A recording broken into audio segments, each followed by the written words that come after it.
There's nothing more exciting to me like that I get to work with Blake Lively and have her, all of her. I mean, that's what I want. This isn't your run-of-the-mill celebrity gossip. This is a full-blown legal war happening behind the scenes of the movie It Ends With Us, starring Blake Lively and Justin Baldoni. We're talking leaked audio, explosive accusations, and a battle playing out not just in courtrooms, but in the court of public opinion. Let's start with the bombshell that dropped recently. A leaked voice memo, allegedly from Justin Baldoni to Blake Lively.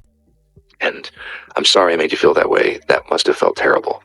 And, I will for sure do better. It was not my best weekend, and I should have given it more time. In this recording, Baldoni sounds incredibly apologetic, seemingly addressing creative disagreements and tensions that arose during filming. He specifically mentions a crucial rooftop scene, a pivotal moment in the movie, and hints that he felt significant pressure from some of Blake's close friends. And these aren't just any friends. We're talking A-list celebrities, power players like Ryan Reynolds and Taylor Swift. Imagine the weight of that kind of influence. He eventually agreed to incorporate Lively's revisions. He claims he only did so because he felt pressured by Reynolds and Swift. This is where the intriguing dragon metaphor comes into play. Lively apparently referred to Reynolds and Swift as her dragons, powerful allies who fiercely protect her interests. But the drama doesn't stop there. This creative disagreement seems to have spiraled into something much bigger. Baldoni actually filed a lawsuit, alleging that he felt pressured by Lively and that she created a hostile work environment on set. He claims she was uncomfortable with his behavior, and that he felt he had no choice but to comply with her demands due to her influence and the support she received from her dragons. Lively, of course, vehemently denies these claims, arguing that she was the one who felt uncomfortable due to his actions. She maintains that his behavior was inappropriate and that she felt her boundaries were crossed. So the question becomes, whose version of events is the truth? The Dragon Friends element of this story adds a fascinating layer of complexity. It really shines a light on the intricate power dynamics that exist in Hollywood. Baldoni's lawsuit suggests that he felt he couldn't really go against Lively or her wishes because of the immense influence wielded by her and her celebrity friends. This raises questions about the balance of power on set and whether creative decisions were truly made collaboratively or under duress.